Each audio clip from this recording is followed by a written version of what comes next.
the 15 words that you must know. If you know these 15 words, you can speak fluent English. And once you know them, you're able to speak them. Your English is amazing.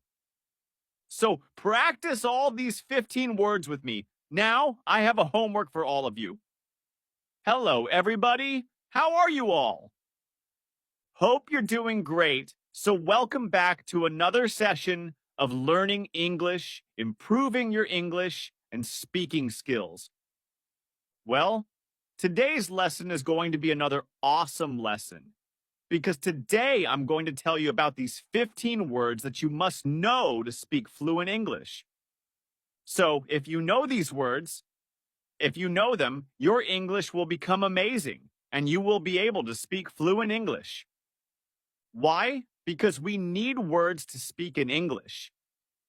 Now, today, I have included such words which are used in a lot of spoken English. These words are not just words that you learn for written English or highly formal English. No, these words are a part of your advanced English.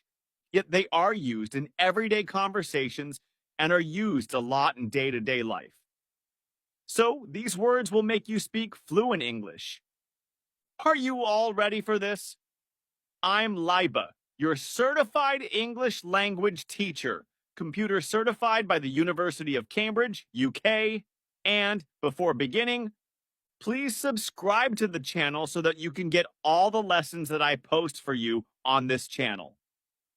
Please like the video and share it with your friends too. Okay, now coming back to today's lesson. Let's get started with these awesome 15 words. 15 essential words that you must know. And if you know them, your English will become amazing and you will speak fluent English. So let us begin with all the 15 words. Let's get started. Word number 1, listen carefully, everybody. It's Rosie. Now, you must think Rosie is a very easy word. A shade of a color, the pinkish shade, pinkish hue. Well, that's true. That is true. But do you know Rosie has another meaning? Let me tell you with a sentence because we are going to learn everything with context.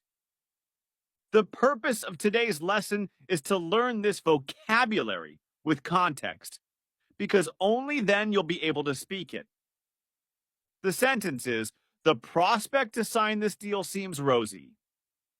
That means if a situation is rosy, if something is rosy, it means it's indicating success or happiness, something that is going to be hopeful in a positive way. So, a rosy situation means a successful situation, a situation that will bring success, happiness, full of promises, a promising situation. Rosy is a very positive word, and it is used to describe a positive situation. So, if a situation is positive, you say, that's a rosy situation. Or you can also say that you felt rosy, right? You can also describe it as a feeling, but most of the time, this is described as a situation. For example, another example sentence could be, the financial condition of the company is rosy. We got a rosy opportunity to go and watch the match. Our day was rosy as we went out for a movie, and so, Rosie. Okay, so now it's your turn. You have to make sentences on your own. Till then, let's move on to the next word. Word number 2. Listen carefully first. It's contemplate. Contemplate. You can repeat now. Repeat. Contemplate. Contemplate. Let's look at the sentence first. He contemplated the situation before giving any answer. He contemplated the situation before giving any answer. So, contemplate is basically to think about something. Think deeply about something. Thinking for a very long time or thinking too deeply about something is contemplate, right? People often contemplate. before taking a decision, and people contemplate when they are analyzing a situation.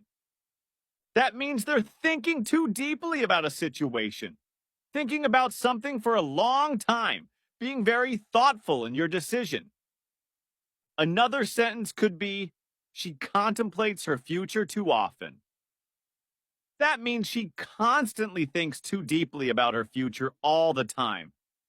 I think that happens with all the teenagers and everyone who's growing up. I think normally that happens with people, right? So, a word with context. To contemplate a situation is to think too deeply about a situation or think too deeply about something for a very long time. Word number 3, listen carefully, everybody. It's delusion. Delusion. Now repeat for pronunciation. Delusion. Once again, delusion. That's absolutely amazing. Now, delusion, I think that is something you're familiar with. We hear it a lot. You need to come out of your delusion and accept the reality. So, delusion is basically a situation that we have created in our mind which is not real, it's fake. Delusion can be anything. When you know about the facts, specifically when you know about the facts, you have an idea that this could be false, yet you are believing those false things. That's delusion. People are living in a delusion. So that is like if a person knows that the prospect of that person getting promoted is kind of non existent, like they're not much because there are other contenders who might have performed better. Now, still, this person is thinking, no, I will get promoted, even after knowing that the other contenders performed better. They are not accepting the reality, and they're living in this delusion that I'm going to get promoted. That is kind of delusion, that you know about the facts, yet you want to live in that fantasy or the fake world that you have created. That is delusion. So, yeah, you can use this word now correctly. That is delusion. Another sentence could be, he's being delusional to think that he will get promoted. Delusional is basically an adjective you're using, and delusion is the noun. Same word, but different versions. So we know that we can use a word in many different ways. Delusion, delusional, when you don't want to accept the reality. So that is the word. Word number 4. Listen carefully, everybody. Blemish. Repeat after me, blemish. Yes, once again, blemish. Excellent. Now, blemish, for that, you need to hear the sentence. There was no blemish on her beautiful white dress. There was no blemish on her beautiful white dress. Blemish on a white dress means a mark or a spot. So, blemish is basically to spoil an appearance by a spot or a mark that spoils the appearance of something. Blemish can be the spot of ink on the white dress. It can be the spot of something that you eat, or it might have fallen down. So, blemish is like a spot in the appearance. Blemish is also used for situations. For example, a particular situation is spoiled by a particular action. You can say it's blemished. That means everything was so good, everything was going so well, then something happened, and that was a blemish in the whole event or the whole situation. For example, everything is going well. You might be taking a decision for a project, and suddenly one of the team members who is performing really well and giving ideas is changed and replaced by somebody else. You still have the project, everything is doing well, but because that one person was replaced, you were not able to meet the deadline because that person took a little bit of time to get adjusted to this particular project. That means the changing of the team member was a blemish as the team missed the due date for the project. So that is how you're forming the sentences for the word blemish. It's a word that you can use anytime you want to refer to a situation, or, yeah, if you want to talk about the appearance, the clothes, use the word blemish. Word number 5, listen carefully, everybody, and that is fiasco. Fiasco. Now, fiasco, this word is kind of popular these days. When you speak English, you'll hear it a lot in spoken English. Repeat after me, fiasco. Okay, what is the meaning of fiasco? Let's listen to the sentence first. The whole meeting ended up in a fiasco. So, fiasco is basically a kind of disaster. Not a natural disaster, obviously, but a disaster means a very bad situation. Something that ends up in a bad situation or not as expected. You can say it's kind of a mess, when you want to say that this situation is such a mess that you're not able to understand what is happening or what happened, and it's a complete failure, as you can see. So, the whole meeting ended up in a fiasco, maybe because people were not able to take a decision. There were so many conflicting ideas that the meeting ended up in an argument, and yeah, no result. That means it's a fiasco, right? A complete failure, a disaster of a situation. So, it's used a lot in business English. It's used a lot to describe a situation, anything that is happening. And yeah, if you want to describe it, use the word fiasco. Fiasco is always used in reference to a situation, a particular happening. Another example could be the party turned into a fiasco because two people started arguing. The party turned into a fiasco because two people started arguing. So, fiasco is like, yeah, everything was going great, and then suddenly everything went downhill. Everything was a mess. So, fiasco. Word number 6, listen carefully, everybody. It's an easy word, root. Root. Now, root is very easy. It's simple. Root is basically the base of any plant, right? The long roots that go inside the land, the soil, and that help a plant grow. Yeah, that is the meaning of root. But root has another meaning in conversational English. Root also means the cause of something, specifically the cause of any problematic situation, the cause of any problem, why something is happening. There is also a particular phrase known as root cause. So, root is basically when you want to find out what has actually led to a particular situation.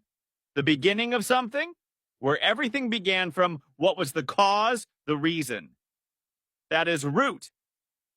For example, we need to find the root cause of the delay immediately. Let's organize a meeting to discuss the root of this particular issue. So, root of the issue means the cause of the issue, what is basically causing this particular issue. Root cause is a phrase that we use a lot, and root means the base or the cause of a particular issue, situation, or problem. Word number 7. Listen carefully, everybody. Word number 7 is exaggerate. Exaggerate. Now repeat after me. Exaggerate, exaggerate. Remember, there is a double G in the spelling. But we do not say G, right? Exaggerate, exaggerate. Excellent. Now, what is exaggerate? Do not exaggerate the situation by adding unnecessary details. Do not exaggerate the situation by adding unnecessary details. So, exaggerate is basically to make it seem larger than reality. Kind of magnify the thing. For example, you bought something, and you're going to exaggerate the price of that particular thing. I bought it for this and that. I bought it from here and that. So that is kind of exaggerating the thing. You get to attend an event and you tell details about it that were not true. You're exaggerating. That means you're adding something which is more than what the event was. That means you're exaggerating. You're making it seem larger than reality, in reality, what it was. For example, a very basic example could be that you stayed in a 3-star hotel on your vacation and you made it sound like a 5-star hotel, or you're telling everybody that you stayed in a 5-star hotel. It's like exaggerating the thing, kind of exaggerating things. So the basic example could be that exaggerate is to just add on details and make things so magnificent, when in reality, they are not that magnificent. Or you make them larger than reality. Another example could be stop exaggerating about the party that you attended, or stop exaggerating the details of this project. Word number 8. Listen carefully, everybody. It's euphoria. Euphoria. Repeat after me. Euphoria. Once again, euphoria. Now, euphoria. The team felt a sense of euphoria after winning the match. Yes, euphoria is basically to feel extremely happy about something. When you are extremely happy, happiness, a sense of achievement, excitement for something, a particular situation, and it arises due to a particular situation. For example, the students were euphoric to know their results. My friend was caught up in euphoria after getting admission into her dream college. So, euphoria is basically that sense of extreme happiness that you experience because you've achieved something great. So, it produces from a moment of greatness. For example, winning a match is basically a big deal. Getting admission into your dream college is a big deal. Getting great results after an exam is a big deal. So, all these situations can be described as euphoric situations, where you experience extreme happiness, a feeling of being elated, like feeling you're at the top of the world. That kind of feeling, that is euphoria. Word number 9, listen to it carefully, everybody. Futile, futile. Now repeat after me. Futile, futile, futile. All her efforts to make the project were futile, as it rained heavily the next day. So all her efforts to make a great science project were futile because it rained heavily the next day. Futile means useless. Futile means that whatever you have done, it's useless. Not of any use, kind of went in vain where everything was useless, not purposeful. So, futile. Your efforts for this project will become futile if you do not add more members to your team. That means useless. If you don't submit this assignment on the deadline, your assignment will become futile. So the assignment is going to be futile because the teacher might not accept the assignment after the due date, after the end date, and hence the assignment is futile. No use of the assignment after that. So, futile is something that has become useless or a situation that is useless. Efforts that are useless. Sentence number 10, listen carefully, everybody. Inevitable, inevitable. Repeat after me. Inevitable.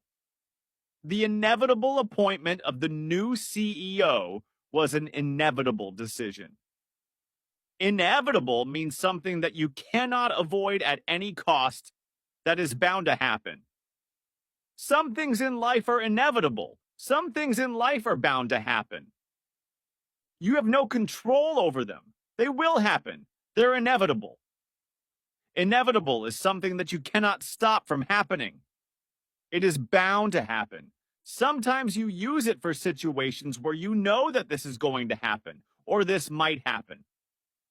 For example, the appointment of the new CEO was an inevitable decision because they needed a new CEO at that position. The recent CEO might be retiring. Working for extra hours is inevitable if we're going to take up this project. So, inevitable. something that you know will happen, something that you cannot stop at any cost. Word number 11. Listen carefully, everybody. Charisma, charisma. Now repeat after me. Charisma, charisma. There's a charisma in the way she talks. One more sentence. He has such a charismatic personality. Charisma, or being charismatic, refers to the power to influence people, to attract people in a positive way. Great leaders have a charismatic personality. That's why people are influenced. They have something in them. That's why they were able to create such big things. Charisma, the power to influence people positively, the appeal that draws others in. Word number 12. Listen carefully, everybody. Lure, lure. Now repeat after me. Lure, L-U-R-E, lure. She was lured into accepting the job due to a high salary package. Lure is to attract somebody to do something by offering something to that person, compelling them by giving something in return. Advertisements launch new campaigns to lure customers, so they will purchase that particular thing. Children see an ad for a toy and are lured into asking their parents to buy it. The lure of the city lies in its green forests. Here, lure means charm, especially the natural attraction of a place. Word number 13, listen carefully, everybody. Wary, wary. Now repeat after me. Wary, W-A-R-Y, wary. She was wary of traveling by public transport at night. Wary means cautious, thinking carefully before acting, not fully trusting a situation or person. She's wary of approaching new people in town because she doesn't know their reaction. Be wary of strangers who offer you something to eat, a proverb we teach children for safety. Word number 14, and it is, listen carefully, everybody, vibrant, vibrant. Now repeat after me. Vibrant, vibrant. The painting was full of vibrant colors. Vibrant means bright, full of excitement, energy, and enthusiasm. Look at the vibrant flowers spread over the garden, full of life and vivid color. She has such a vibrant personality, always radiating positive energy. Anything enthusiastic, full of energy, colors, and life is vibrant. Word number 15, listen carefully, everybody, enigmatic, enigmatic. Repeat after me, enigmatic, once more, enigmatic. We participated in a treasure hunt, which was an enigmatic experience for us. He has an enigmatic personality. She's kind of an enigma to everybody. Enigmatic means mysterious, something or someone with an aura of mystery. Introverts with great personalities are often considered enigmatic because they keep to themselves yet have depth. A novel full of twists and turns is filled with enigmatic situations. These were all the words, the 15 words you must know. If you know these 15 words, you can speak fluent English, and once you know them, you're able to use them. Your English is amazing. Practice all these 15 words with me. Now, homework, create 2 of your own sentences for each word discussed today. This will solidify everything we've learned and help you speak the words better. Create your own sentences. Keep practicing. Keep learning. That's it for today. The lesson on the 15 words you must know to speak fluent English. I'll meet you again with a new lesson. Till then, everybody, take care and bye.